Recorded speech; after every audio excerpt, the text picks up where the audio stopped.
All right, we're here for the America 250 special little Q&A episode I thought we'd throw together. So we asked some subscribers to send in some questions. We picked a handful of them, and so let's start now. Go ahead, hit me. Who was the best president of all time? Oh, the best president of all time. That's a great question. It has got to be George Washington. He's the one that freed the country. He's the one that led the revolution, led the armies out in the field, suffered, almost died a whole bunch of times. I actually agree with King George. King George said if he resigns his commission after the war, instead of going on and declaring himself king and establishing, the kingdom of the United States, George Washington would be the greatest man of all time. That's exactly what George Washington did. People thought he would go in and tell Congress, hey, I'm marching with my army into the Capitol and I'm the king now. Not what he did. He went back to his farm for 4 years, and then later, it was actually in 1787, he becomes president of the United States. He resigned in 1783. There were 4 years where he just went back to his farm and hung out. People think that it went straight from one to the other. He wins the revolution, he gets elected president, and bam, he's in charge. No, there were a lot of years where he thought his service to the country were over and that he was never going to have any kind of power again. He bears farewell to all of his officers, famously in a bar, and then leaves back to his farm. But eventually he goes back, he becomes president, and then serves 2 terms and voluntarily gives the position up again, gives up power essentially for the second time.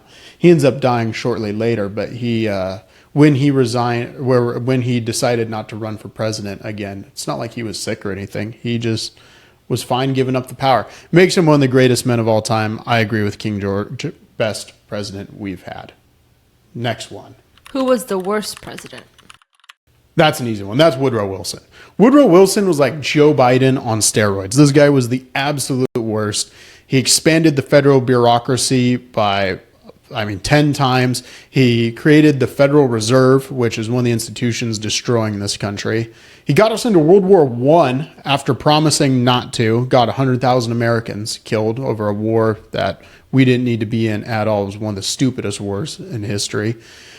He signed the Treaty of Versailles, famously one of the worst treaties in history, ends up leading to World War II. He was a globalist who tried to get us into the League of Nations, which eventually fails and leads to World War II again. He imprisoned war protesters just for speech.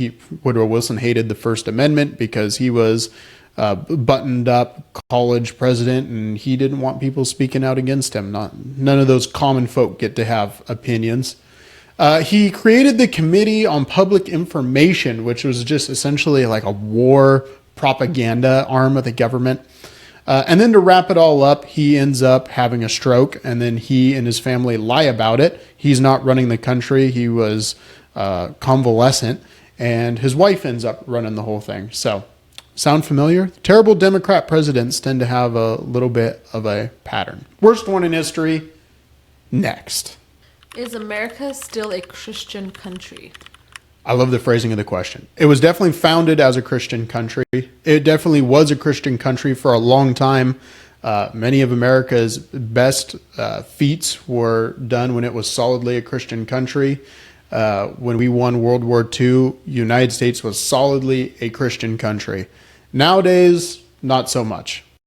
But it seems like things are turning around. I got some hope on this front, actually. Young people are going back to church.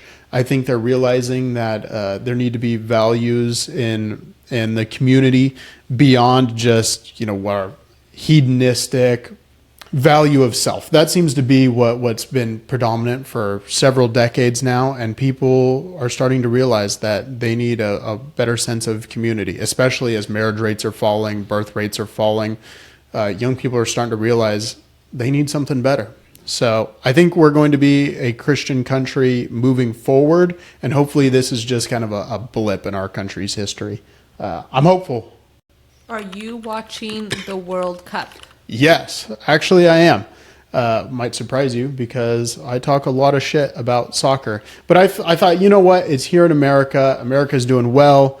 I should give it a watch. Maybe all those clips I see of people faking injuries, that's all just, maybe cherry picked online and overblown. So I gave it a shot, and I watched the America Bosnia game, and it was exactly as I had imagined it would be. Faking injuries. One of the American dudes laid on the ground for like 5 minutes pretending to be hurt and then just pops right up. And he didn't even want to leave the game. The referee had to make this dude leave the game for a minute or something. And then the referee red cards another American dude over nothing. He gets kicked out. I didn't even realize if you get kicked out of a soccer game, the team has to play with 10 people now.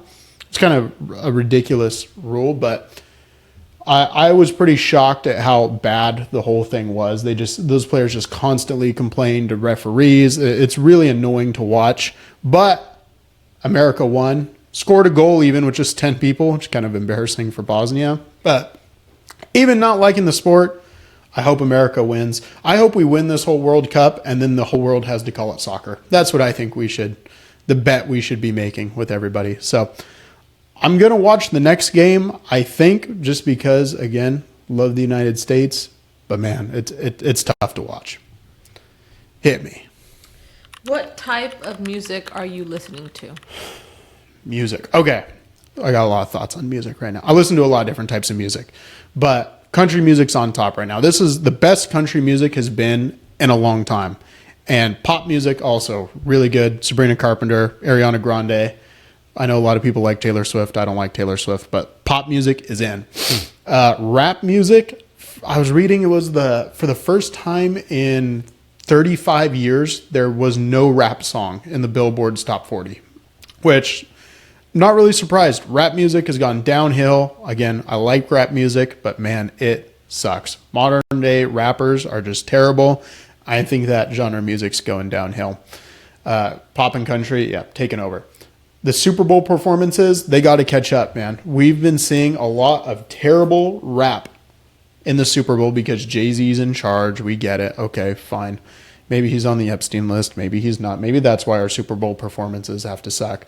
But it should be, I mean, the country music's in good hands. Again, I already named a couple pop stars that are young, going to be around for a long time. But for the country music, we've got Morgan Wallen and Jelly Roll and Kane Brown, Luke Combs. Like, country music is in great hands.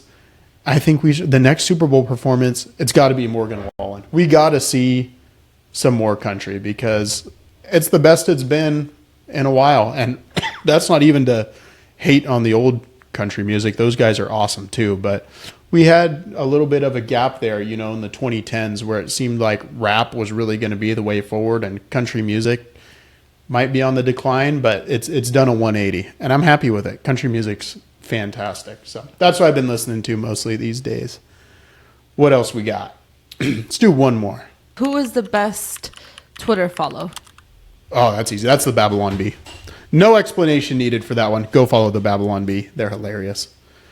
And with that, I think we are going to wrap it up. Happy 4th of July, everybody.